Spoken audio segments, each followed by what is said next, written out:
that shot him in the back of the head back in earlier this year in Grand Rapids, Michigan, Christopher Shurr. They finally charged him with second-degree murder, and I was actually a little bit shocked that they charged him because this is the video that I remember watching a few months back, and then we just revisited the video, and this is a scuffle. Like, this is a for real scuffle. No doubt. I've just watched the video for the first time. You know, I did read all the information on it and checked it out, but once I seen the video, it did give me a clear perspective of, you know, what went down. So when you say you were surprised that he was charged, you know, based on officers we've seen not charged, yeah, this was a little, you know, I ain't gonna say shocking, but I did question it a little bit, like, wow, you know. Because, I mean, it was a legitimate squabble. It was a legitimate tussle. And I guess this officer at the time didn't have a partner to help him put this dude in handcuffs, because it looks like it's just him and the dude, Patrick. It's just him and Patrick on this front yard, and he's trying to cuff him, and he can't cuff him. And then this guy gets possession of the taser, and it just looks like, I would say, a guy that is, as you can fully non-comply with a cop, Patrick did it. Well, no doubt, but when you read it, for people who didn't see the video, when you read it, Alex, it shows that the Patrick was shot in the back of the head while the police had a knee in his back. That's how it's read. Once I read that, I said, oh no, he should be charged with it then. You know, I went back, watched the video, watched it several times, you know, and I keep reiterating. The officer said that his plates didn't match the vehicle. You know, at most, what, you got a stolen car. You know, I ain't gonna say at most, at least you got a stolen car. Let's go and say you got guns in the car, you got drugs in the car. You know, unless you got a ton of drugs that's gonna get you a life sentence, it was no reason for you to put up the kind of force that you did to not be arrested. You know, ultimately it cost you your life. This has been months since this had went on. Had he had any drugs, guns, or anything like that, we would know by now. Yeah, it would have came out. It would have came out. So therefore, basically, bro, I still haven't even heard if they said the car was actually stolen. It just said the plates didn't match the car. Even if the car was stolen, man, you go get your little 6 months, go get your whatever you gonna get you back home living your life. You got into a scuffle with this officer, you know, which I don't encourage people to do. He had the body cam on. There was other video footage of it. You know, he scuffled with you for a very long time. We've seen shootings with nowhere near that longer time. They went scuffling before the officer shot him. This officer really kind of did a whole lot, man, before he did. It's just, I believe that because he shot him in the back of the head, that may be the reason why they actually filed charges, even though from the video, it almost looked like, man, he damn near did what he had to do. Yeah, man. I mean, this kind of reminds me of what we talked about last week on episode 38 of Streets and Scholars, when we talked about the sheriffs over there beating up on Blake Anderson out in Inglewood. It looks like Blake Anderson's going to lose an eye, but he was definitely not complying in the same way that Patrick was not complying. And, you know, that went bad for Blake. It looks like, I mean, he didn't lose his life, but he's going to lose an eye.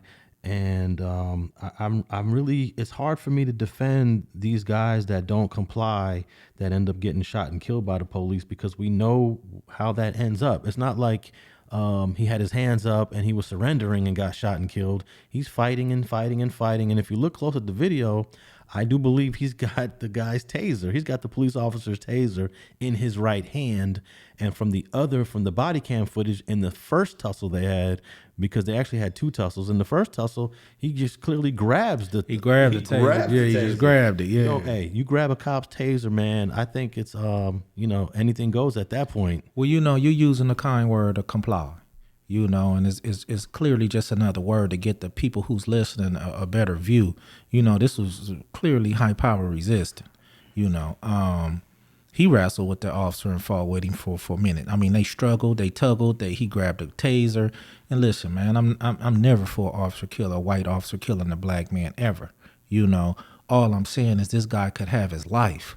You know. I still believe he could have backed up off. I still believe he could have backed, even after dude got the taser, he could have backed up off of him and, hit him then. Let dude turn around, hit him in the chest. You kind of got, probably, but like you say, he could have lifted up that taser from any angle and hit him, and then now he got the police officer's gun.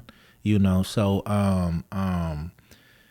it's hard for me to defend the dude on this one. That's the problem. Much as I want to, Alex, I can't even, after seeing the video and really examine it, it's hard for me to, ride with him. It's a tragic loss for a black man, from a white officer. I get it.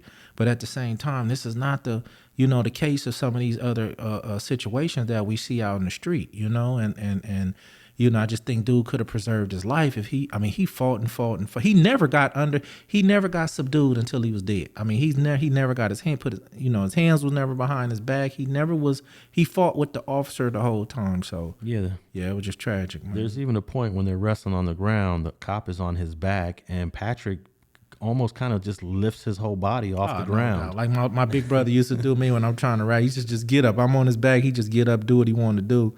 And but it was a sad situation that he was shot in the back of the head, man, by this officer. I know a lot of people was gonna say, man, it's still excessive force. He should, but people, if I'm fighting with a dude, I'm gonna be honest with you, and he got a weapon, and it's me or him at the end of the day, and I believe that could be how this officer was looking at it. But don't take our word for it before you judge. Go look at the video. Yeah. Look at the full length of the video, and you guys make an assessment on what you guys think. But I just really believe that I believe the officer could have got up and let him make another move before he shot him. But it went like how it went. Well, I'll put a link to the whole video in the show notes of this episode. But I wanted to play a clip from court where the judge actually decided that he will face second-degree murder charges. I think a lot of people were surprised, but here's the judge speaking on it right now. In applying the probable cause standard, there is at least some evidence from which a person of average intelligence could conclude that defendant's shooting of Lyoya in the back of the head was not reasonably necessary to prevent his escape. As the prosecutor suggests, at the instant that the shot was fired, Lyoya is not in a position of actively escaping or fleeing. A reasonable juror could find a lack of necessity for deadly force strictly for the purpose of preventing escape. Therefore, for the foregoing reasons, the court concludes that as a matter of law, probable cause has been presented to support the charge in the criminal complaint. Accordingly, it is the court's legal obligation to bind defendant over to the 17th Circuit Court to stand trial on that charge.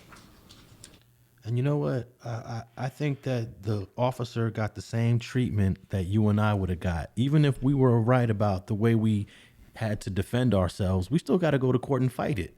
We still got to go prove it to a jury. And shouldn't the police be kept to that same standard that the average citizen is? No doubt. You know what I mean? I'm not knocking him for being charged. I'm just saying when it come down to it, on a personal opinion, and I'm heavy on the police shooting a black man. Believe I am.